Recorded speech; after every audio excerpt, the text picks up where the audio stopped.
ವೀಕ್ಷಕರೇ, city news ಕನ್ನಡಗೆ ಸ್ವಾಗತ. ಗದಗ ಜಿಲ್ಲೆಯ ಶಿರಹಟ್ಟಿ ತಾಲೂಕಿನಲ್ಲಿ ಮೆಕ್ಕೆಜೋಳದ ಫಸಲಿಗೆ ಲದ್ದಿ ಹುಳುಗಳ ಕಾಟ ಹೆಚ್ಚಾಗಿದ್ದು ಹುಳುಗಳು ಬೆಳೆಗಳನ್ನು ತಿಂದು ಹಾಕುತ್ತಿವೆ. ಗೋವಿನ ಜೋಳವು ಈಗ ಅಂದಾಜು 1 ತಿಂಗಳ ಬೆಳೆಯಾಗಿದ್ದು ಲದ್ದಿ ಹುಳುಗಳ ಕಾಟದಿಂದಾಗಿ ಈ ಭಾಗದ ರೈತರು ಹೈರಾಣಾಗಿದ್ದಾರೆ.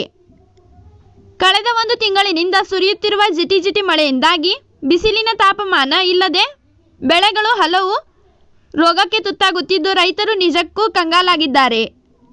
ಇಲ್ಲಿನ ರೈತರು ಈಗ ಲದ್ದಿ ಹುಳುಗಳ ನಿಯಂತ್ರಣಕ್ಕೆ ಹಾಗೂ ಅಧಿಕ ಇಳುವರಿಗಾಗಿ ಕಾರ್ಟೆವಾ ಕಂಪನಿಯ ಡೆಲಿಗೇಟ್ ರಾಸಾಯನಿಕವನ್ನು ಮೆಕ್ಕೆಜೋಳದ ಬೆಳೆಗೆ ಸಿಂಪಡಿಸುವ ಮೂಲಕ ತಮ್ಮ ಬೆಳೆಗಳನ್ನು ಸುರಕ್ಷಿಸಿಕೊಳ್ಳುತ್ತಿದ್ದಾರೆ. ಗೋಂಜಾಳ ಬಿತ್ತನೆ ಮಾಡಿ 1 ತಿಂಗಳು ಆಯ್ತು ರೀ. 1 ತಿಂಗಳು ಆದ ನಂತರ ಲದ್ದಿ ಹುಳ ಸ್ಟಾರ್ಟ್ ಆದವು. ಲದ್ದಿ ಹುಳ ಸ್ಟಾರ್ಟ್ ಆಗಿಂದ ನಾವು ವರ್ಷ ಯಾವ ಕೆಮಿಕಲ್ಸ್ ತಂದು ಹೊಡಿತಿದ್ವಿ, ನಮ್ಗೆ ಕಂಟ್ರೋಲ್ ಅನ್ನಿಸ್ತಿದ್ದಿಲ್ಲ. ನಮ್ಮ ಹಾವೇರಿ ಭಾಗದಾಗ ಒಬ್ಬ ರೈತ ಒಂದು ಔಷಧ ಹೇಳಿದ, ಡೆಲಿಗೇಟ್.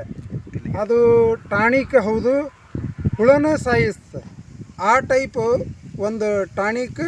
ಆಮೇಲೆ ಹುಳನ ಸಾಯ್ತೈತಿ, ಗಿಡ ಪುಷ್ಟಿ ಆಕತಿ, ಹುಳ ಸಾಯ್ತೈತಿ. ಆ ನಂತರ ತೊಂಬಂದು ಹೊಡೆದಿಂದ ನಮಗೆ ರಿಸಲ್ಟ್ ಕೊಟ್ಟತಿ, ಗಿಡನ ಸುಧಾರಣೆ ಆಗೈತಿ. ಇದರಿಂದ ನಾವು ಪರಿಹಾರ ಕಂಡು ಹಿಡಿದೀವಿ. ನಾವು ವಿಚಾರಣೆ ಮಾಡಿದಾಗ ನಮ್ಮ ಶಿರಹಟ್ಟಿ ಭಾಗದಾಗ ಒಬ್ಬರು ಒಂದು ಕಂಪ್ನಿಯಾಗ ಔಷಧ ಸೇಲಿಂಗ್ನರು ಇದ್ದರು, ಅವ್ರನ್ನ ಸಂಪರ್ಕ ಮಾಡಿದ್ವಿ.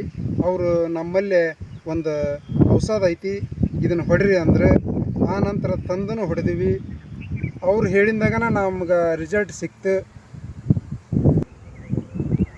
ಇದ ಔಷಧ ಡೆಲಿಗೇಟ್ ಅಂತ ಕೊಟ್ಟು 1 ಟಾಕಿಗೆ 10 ml ಸಿಂಪಡಿಸ್ಬೇಕು ನಾವು ರೈತರು.